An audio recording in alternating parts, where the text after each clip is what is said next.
Рахмат. Уважаемые коллеги, по встречам с избирателями, постоянные встречи с населением, они обнаруживают действительно очень тревожную картину. Люди делятся своими переживаниями, тревогами.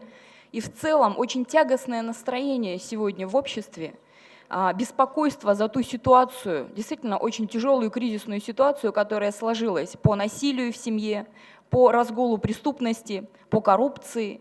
И на это нужно обратить внимание, и не просто обратить внимание, а очень экстренно и спешно реагировать. По вопросу насилия в семье, конечно, вот в новогодние дни особенно поразило все общество череда событий, убийств, увечий в отношении женщин, в отношении несовершеннолетних.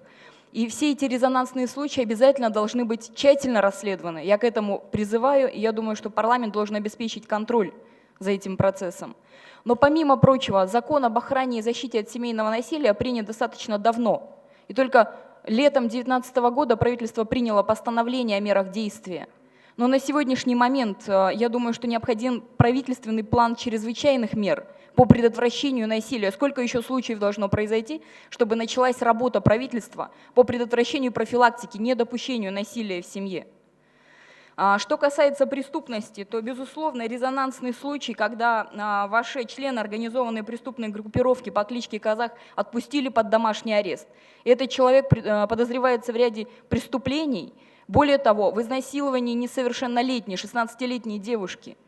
С каких пор принимаются такие меры отпустить под домашний арест человека, который подозревается в изнасиловании несовершеннолетней?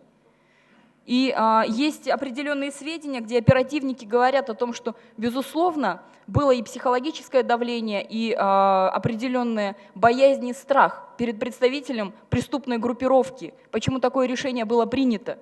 Я считаю, что недопустимы такие ситуации. И Верховный суд должен обратить внимание, судебная система – это отдельная ветвь власти, но у них есть свои механизмы, дисциплинарная комиссия. Каким образом такие решения могут быть приняты? Пора начать действительно бороться с криминалом, мы не должны допустить разгула криминала.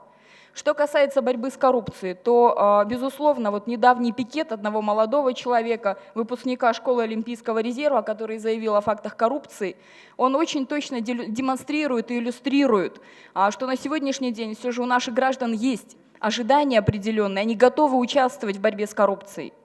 Но получают ли они достаточную защиту? Был принят Джогорку Кенешем, подписан президентом закон о защите лиц, сообщивших о коррупции. И там прописаны не только меры поощрения, но прописаны и механизмы защиты таких людей. Между тем этот закон не действует, подзаконные акты не разработаны. Но пора уже не просто лозунг «борьбу с коррупцией» использовать, ему скоро перестанут верить, а объявить войну с коррупцией каждый гражданин.